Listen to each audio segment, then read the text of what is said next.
The billionaire's fiancé tore the maid's uniform. Then she couldn't believe the scar that broke everyone's hearts. The mansion went silent when Vanessa Cole grabbed Rosa's collar and ripped the fabric at her shoulder. Guests gasped. Champagne glasses froze in midair. Nobody expected an engagement party to end this way. Vanessa laughed, thinking she had just humiliated a maid in front of Greenwich's wealthiest families. But when the torn uniform fell away, a jagged scar across Rosa's collarbone caught the chandelier light. Daniel Hayes turned pale. His glass shook in his hand. He had seen that exact scar before, 11 years ago, in a hospital room he never let himself forget. But nobody in that room was ready for what happened next. Rosa Martinez was 34 years old, and she had cleaned houses in Greenwich, Connecticut for almost 10 years. She was quiet. She kept her head down. She hummed old church songs while she dusted the tall windows of the Hayes estate. 6 months earlier, Daniel Hayes had hired her through an agency, never asking many questions. Rosa was a widow, raising her son Miguel alone on a small income, and she never spoke about her past. She wore a thin gold locket under her collar, and she always kept her sleeves buttoned, even in summer. The other staff whispered that she seemed afraid of something. Daniel's 8-year-old daughter, Lily, adored her. Lily said Rosa's hands felt like grandma's used to. Nobody understood why Rosa flinched every time Vanessa Cole walked into the room. Vanessa Cole was 30 years old, beautiful, and used to getting her way. From the day she moved into the Hayes estate, she treated Rosa like she was invisible, or worse. She snapped her fingers. She left messes on purpose. She corrected Rosa's English in front of guests, just to watch her shrink.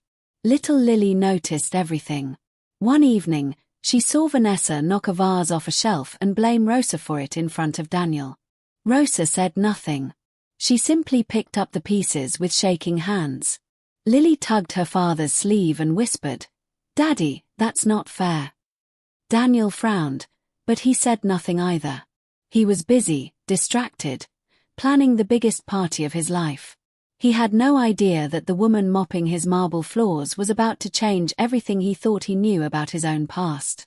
The night of the engagement party arrived, and Vanessa wanted it perfect. She wanted the Greenwich elite to see her as the next Mrs. Hayes. She gave Rosa a long list of impossible tasks and warned her, "One mistake, and you're gone." Halfway through the evening, a caterer bumped a tray, and red wine splashed across the hem of Vanessa's white gown. Vanessa spun around and pointed straight at Rosa, though Rosa had been standing 10 feet away. "She did this on purpose," Vanessa announced to the room. Guests turned to stare. Daniel opened his mouth to defend Rosa, then hesitated, torn between his fiancée and his conscience. That hesitation would haunt him. Vanessa stepped closer, grabbed Rosa's collar, and yanked.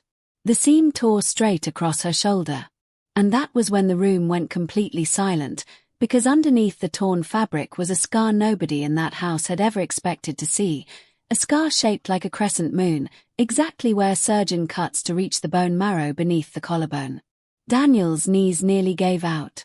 11 years earlier, before he built his fortune, Daniel had been a sick young man in a hospital bed, dying of leukemia, with doctors telling his mother to prepare for the worst.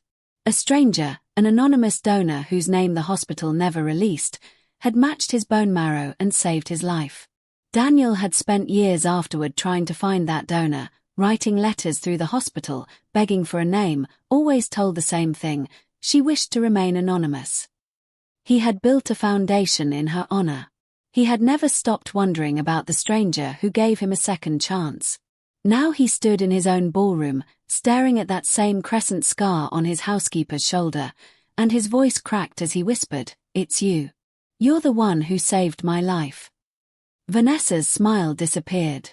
She looked around at the guests staring at her, at the torn uniform still in her hand, and for the first time, she looked afraid.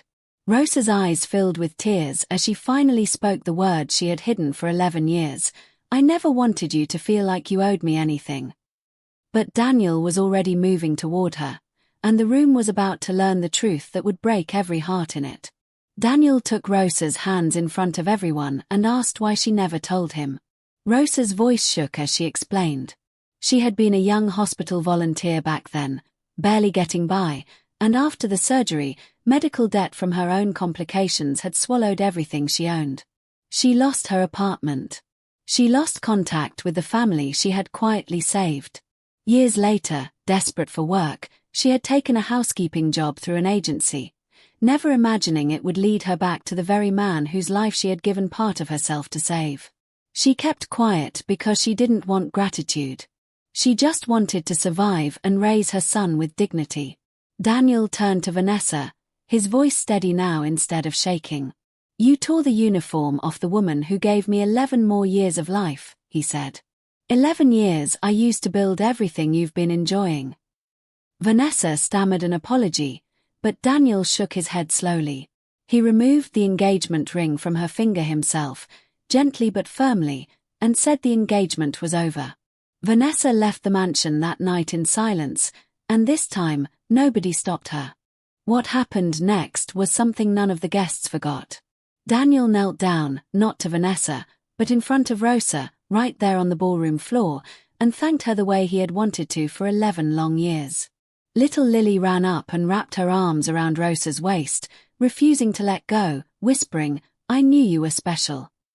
Daniel insisted on paying off every debt Rosa had carried since that surgery, not as charity, but as a debt finally repaid. He gave her son Miguel a full college scholarship. And in the months that followed, Rosa never wore the housekeeper's uniform again. She became something the whole town noticed, a woman finally seen, finally thanked, finally home. Daniel and Lily started spending every Sunday at Rosa's small kitchen table, sharing meals that meant more to them than any ballroom ever had. The scar that Vanessa tried to use as a weapon of cruelty became, instead, the mark that brought a real family together. And sometimes, the smallest kindness, hidden for 11 quiet years, is the very thing that saves us twice. If this story touched your heart, please like this video, subscribe to the channel, and share it with someone who still believes kindness can change the world. We'd love to hear your thoughts, so leave a comment below.